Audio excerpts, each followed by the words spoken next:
Hello, Mr. Lobsang. It's great to have you on the show with us today. I'm going to talk about 21st century skills with you. Today, we are in a paradigm shifting age, and for students to be successful, they need 21st century skills, be it communication, problem solving, critical thinking. So, what, according to you, are schools must do to develop these 21st century skills in their students? Yeah, it's a very critical question, I think. So there are a lot of new 21st century skills that we have been talking, that people talk about a lot about. 4 C's also, there's a 4 C's: critical thinking, communication, collaborations, and blah, blah, blah. So there's a one thing that I have been thinking always, we should actually turn this 4 C's to the 5 C. We should add one more C. That would be the compassion skill. I think that India as a country has so much of a wisdom and literature about the compassion. India, in many ways, I think, is very true compassion originated from India. I feel it's the birthplace of the compassion. So India should make one contribution in this 4 C's, turning 4 C's into 5 C's, contributing compassion skill. You see, one of the biggest problems that our learners, and even we as adults, educators and learners, everybody is now facing is a mental health. See, that's where there are certain misunderstanding about the compassion. Compassion is just basically being just a kind. Whatever people say about you or do to you, and just be compassionate. I think that's a misinterpretation of what compassion is. So when I think about the compassion, as I said, the compassion is maybe the best skill to create a happiness and to bring well-being and to our mental health. Another actually aspect of I see the importance of teaching and learning compassion is it is actually healing skills. It could heal. It's a healing energy. It's a healing skills.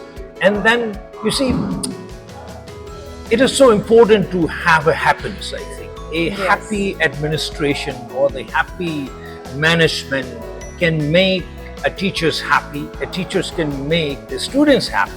If you think from the management administration, very, unhappy management administration can make teachers very unhappy, frustrated, and the frustrated teachers and unhappy teachers can make students very unhappy and frustrated. The frustrated and unhappy children, they never learn. So I think the compassion skill has to be the foundation of our learning and teaching. So I think this is important. Absolutely. So very well put by you, Mr. Lobsang. It's very important to have one more C, that is compassion. And second thing which I loved is about a happiness index. And it's always say what is at the top, it comes to the bottom. So if the management is happy, the teachers are happy, ultimately our students will be happy. And that is where the innovation, creativity starts in the school. So as rightly put by you, thank you so much for your answer. I will also actually mention one thing. Yes. Do we have actually? Absolutely, we can. You see, that we hear this term now, there's a new term I think relatively, is compassion fatigue. This is something is really bothering me. Compassion could never actually exhaust us. Compassion will never drain our energy. And the compassion can actually rejuvenate us. Compassion actually rekindle the real spirit of the human spirit and purpose of our life. Right. I think if there is a fatigue, what I see even in our learning, institutions is, and in the world in large is, I see if there is a fatigue, there is a greed fatigue. There is a fatigue of greed and there is a fatigue of self-centeredness. When what is really draining our energy, what is really exhausting our physical and mental energy is not the compassion fatigue. It's a greed fatigue and self-centeredness. Very fatigue. true. So I think if we could introduce or make the compassion skill one of the essential the skills. And I think this will definitely change entire environment of our teaching and learning institution. Absolutely. It's like, such a wrong thing of saying that it's compassion fatigue, which is actually now it's basically like, I have seen people being stressed out for no reason. They're being greedy. They want everything, like, what we say is like, instant gratification. Yeah. That is something which puts stress on you. You are unhappy about it and unnecessarily you feel like compassion fatigue. So very well put by you, sir.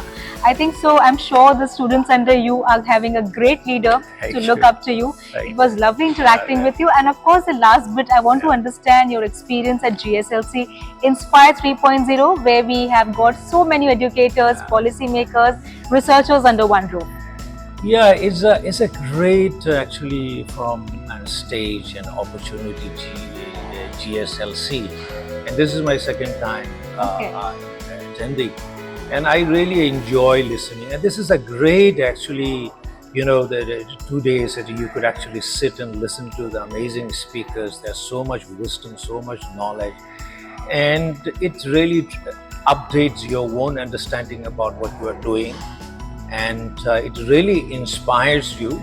And I think after the 2 days of sitting and listening to the people, and when you actually there's a lot that you have to go back and reflect and digest.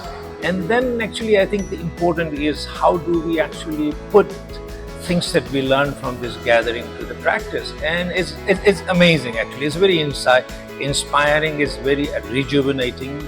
And I think I truly enjoy this every moment of. Great, thank you so much. Thank you. It was a lovely interacting with you. Thank you so much.